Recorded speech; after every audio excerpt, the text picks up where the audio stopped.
Hello दोस्तों, आप सभी का स्वागत है हमारे चैनल जीके पॉइंट अड्डा पर। तो दोस्तों, आज की वीडियो बहुत ही खास होने वाली है क्योंकि है सीटेट 2024 से रिलेटेड। जी हाँ दोस्तों, आप सभी को पता है कि 21 जनवरी को सीटेट का एग्ज़ाम है और बहुत सारे लोगों की दिक्कत होती है कि उन्होंने कई बार एग्ज़ाम दिया है पर उनका 1-2 नंबर से रुक जाता है।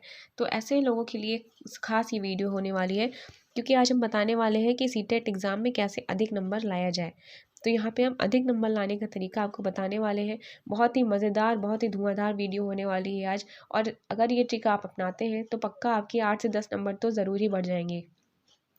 और ये जो आज ट्रिक मैं बताने वाली हूँ ये पेडागॉजी के लिए खासकर है।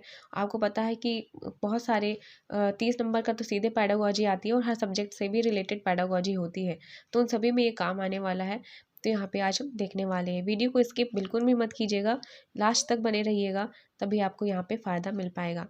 लास्ट में हम कुछ क्वेश्चन को भी देखेंगे कि कैसे ये ट्रिक उसमें अप्लाई होती है। तो चलिए वीडियो को शुरू करते हैं। तो हमें क्या क्या ध्यान देना है, तो अब आप इसे ध्यान से सुनिएगा। अगर प्रश्न सकारात्मक है यानी पॉजिटिव है तो उसके ऑप्शन में अगर अवसर देना, प्रोत्साहन देना, चर्चा में शामिल करना, करके सीखना, सीखने को देना, कारणों को ढूंढना, सृजनात्मकता, चित्र, भ्रमण करना, कारणों का पता लगाना या विभिन्न गतिविधियों में शामिल करना या मंथन करना आदि जैसे शब्द अगर आते हैं उसके ऑप्शन में तो वो पॉजिटिव आंसर होता है और अधिकतर उस प्रश्न का वही उत्तर माना जाता है। दूसरी बात यह है कि अगर आपका प्रश्न पॉजिटिव है यानी सकारात्मक है तो उसका जो सबसे लंबा आंसर होता है अधिकतर अगर वो पॉजिटिव वे में है तो वो सही माना जाता है। तो दोस्तों एक बात और, अगर प्रश्न सकारात्मक है, अगर आप उसका उत्तर नहीं भी ढूंढ पा रहे हैं, अगर आपको ये सारे शब्द नहीं मिलते हैं उसमें, नहीं समझ पा रहे हैं, तो आप निगेटिव शब्द को भी ध्यान में देख सकते हैं। तो सबसे पहले मैं आपको ये कहूँगी कि इसका आप स्क्रीनशॉट ले लीजिए और एक जगह कॉपी में लिख लीजिए और इसके बाद जो मैं बताती रहा ध्यान से सुनिएगा और जो क्वेश्चन अभी करवाऊंगी उसको भी ध्यान से देखिएगा तो आप जल्दी से समझ जाएंगे। तो सबसे पहले आप इसका स्क्रीनशॉट लेके किसी कॉपी में लिख लीजिए। तो दोस्तों इसी तरह यहाँ पे कुछ नकारात्मक शब्द है, ये तब हम यूज़ करेंगे जब हमारा प्रश्न निगेटिव में पूछा है, यानी कि इनमें से कौन सा नहीं होना चाहिए या नहीं है।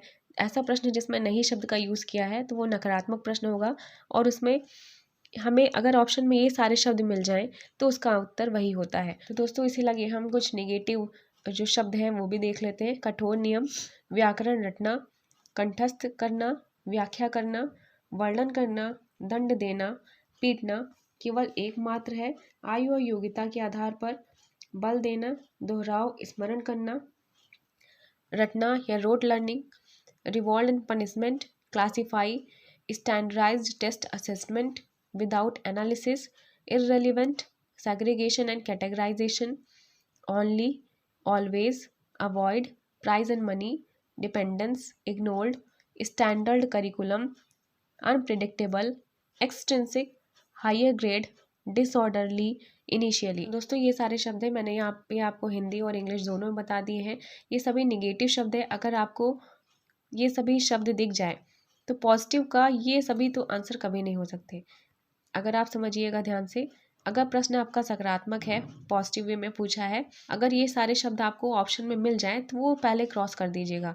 वो पॉजिटिव का आंसर कभी हो ही नहीं सकता। जैसे कठोर नियम का पालन कभी नहीं करना चाहिए किसी शिक्षक को, व्याकरण रटने पर जोर नहीं देना चाहिए, कंठस्थ करने पर जोर नहीं देना है, ये सारी चीज़ें हैं, दंड नहीं देना है, केवल एक मात्र है, अगर ऐसा भी आता है तो वो भी उसको भी आप काट देंगे, वो भी आंसर नहीं हो सकता है पॉजिटिव क्वेश्चन का। रोड लर्निंग को भी बढ़ावा नहीं देना चाहिए। रिवॉर्ड या पनिशमेंट के लिए अगर कोई पढ़ाई कर रहा है तो वो भी निगेटिव हो जाएगा। कैटेगराइजेशन की बात करें, ओनली, ऑलवेज, अवॉइड की बात करें, तो ये सब जो शब्द है अगर ये सब मिल जाए तो आपको इसे काट देना है, वो कभी आंसर नहीं हो सकता है। निगेटिव शब्द वाले कभी पॉजिटिव प्रश्न का उत्तर नहीं हो सकते, ये बात ध्यान में रखिएगा। दूसरा, अगर प्रश्न क्या है ऋणात्मक है, नहीं वाले पूछा है, तो जिन ऑप्शन में निगेटिव टैग वर्ड है वही चुनेंगे। अगर प्रश्न निगेटिव पूछा है तो हम ऑप्शन में देख लेंगे जिसमें निगेटिव होगा। निगेटिव मतलब खाली नहीं वाले शब्द नहीं, बल्कि ये सारे जो शब्द होते हैं जो नहीं करना चाहिए या जो नहीं होना चाहिए स्टडी में, ऐसे शब्द को भी निगेटिव माना जाता है। तो निगेटिव का उत्तर में अगर ये सारे शब्द हैं तो फिर वो उसका आंसर हो जाएगा। तो ये बात भी ध्यान दीजिएगा। तो इसको हम अच्छे से तभी समझ पाएंगे जब हम बहुत ज़्यादा प्रैक्टिस पेपर सॉल्व करेंगे, प्रैक्टिस क्वेश्चन सॉल्व करेंगे। तो चलिए हम इसे क्वेश्चन के माध्यम से समझने का प्रयास करते हैं, लेकिन आपको ये याद कर लेना है। तो दोस्तों अब हम इस प्रश्न के माध्यम से समझते हैं।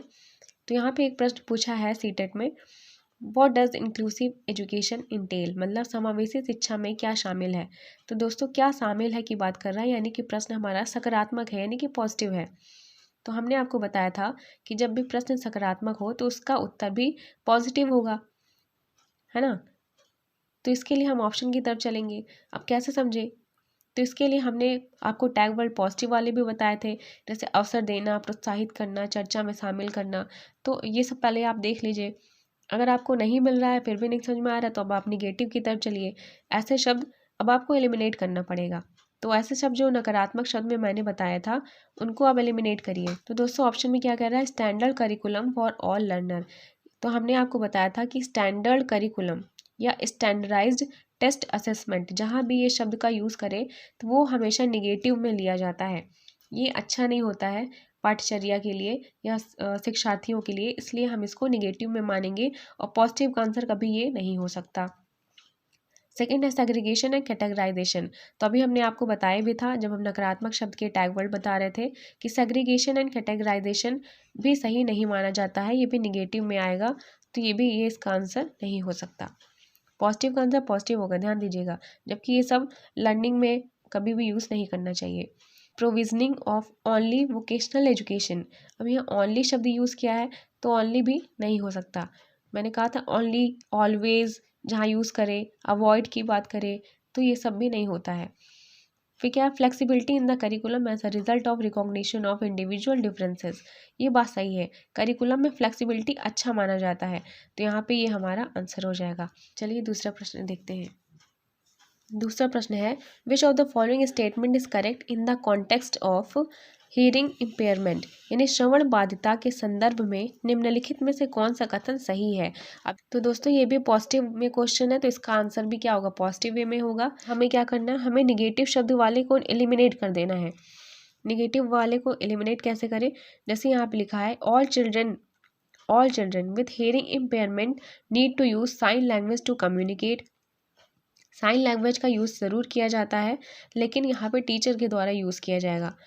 फिर क्या, hearing impairment of a child can be reliably tested by making loud noise near the child. तो लाउड नॉइस जहाँ पे होगा ये अच्छा नहीं होगा, तो ये इसको क्रॉस कर देंगे।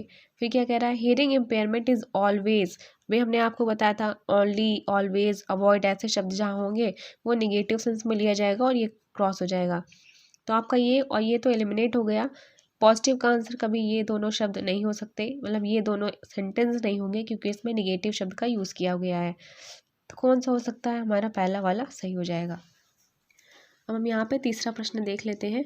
लिखा, which principle of development is illustrated in the following statement, यानी कि निम्नलिखित कथन में से विकास के किस सिद्धांत को दर्शाया गया है। अब ये भी पॉजिटिव वे में पूछा है, तो अब हमें क्या करना है, निगेटिव वाले को एलिमिनेट कर देना है, क्योंकि हमें पता है पॉजिटिव का आंसर पॉजिटिव में जाएगा, तो निगेटिव वाले को हम एलिमिनेट कर देंगे। अब कैसे करते हैं, तो ये देखिए, लिखा है, development of language is totally dependent on genetics. अब यहाँ टोटली शब्द निगेटिव वे में लिया जाएगा, इसलिए ये क्रॉस हो जाएगा, इसका आंसर ये कभी नहीं हो पाएगा। सेकेंड कह रहा है, language and cognition are completely interrelated, तो ये सही हो सकता है। फिर क्या है, development is disorderly and unpredictable. Development कैसा है, कह रहा है डिसऑर्डरली या अनप्रिडिक्टेबल है, तो ये भी क्या है, निगेटिव वे में है, क्योंकि हमें पता है डेवलपमेंट क्या होता है, ऑर्डरली होता है। कोई बच्चा है, उसका जो डेवलपमेंट हो रहा है तो कैसे होगा, पहले बच्चा इन्फेंसी स्टेज में जाएगा, फिर अर्ली चाइल्डहुड, लेटर चाइल्डहुड, फिर एडोलसेंस में जाएगा, तो यहाँ पे ऑर्डरली ही तो होता है। तो यहाँ डिसऑर्डरली कह रहा है, गलत है, और अनप्रिडिक्टेबल नहीं बल्कि प्रिडिक्टेबल होता है, तो ये भी गलत हो गया। फिर क्या है, there is a sensitive period for language development, ये बात सही है यहाँ पे, तो हमारे ये उत्तर सही हो जाएगा। अगले प्रश्न की तरफ चलते हैं। तो एक और प्रश्न देख लेते हैं। यहाँ क्वेश्चन में कह रहा है, बोध आधारित शिक्षण का अंतर्निहित सिद्धांत या विश्वास है। The underlying principle of understanding based teaching is the believe that. Option में है, learner ability and needs are diverse which cannot be catered to without focusing on standard instruction। अभी हमने आपको बताया था स्टैंडर्ड शब्द जहाँ यूज़ करें वो पॉजिटिव वाले का आंसर नहीं हो सकता है, इसलिए ये ऑप्शन आपका सही नहीं होगा। नीचे चलते हैं, learner are passive recipient and the teacher has the right knowledge. इसका मतलब है शिक्षार्थी निष्क्रिय प्राप्त करता है और शिक्षक के पास सही ज्ञान है।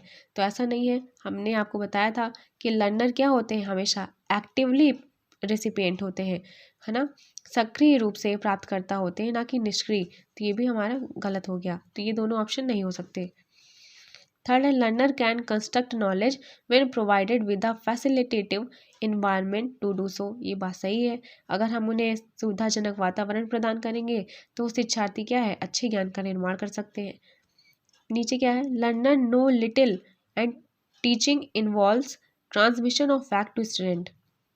यानी शिक्षार्थी कम जानते हैं, ऐसा तो बिल्कुल नहीं है, क्योंकि वो भी जब अब पहली बार स्कूल में जाता है तो अपने माँ बाप से कुछ सीख कर ही जाता है स्कूल में। तो ऐसा नहीं है कि उसे नहीं पता है, उसे बहुत सारी कुछ पता होती है। तो लर्नर नो लिटिल, ये बात गलत हो जाएगी।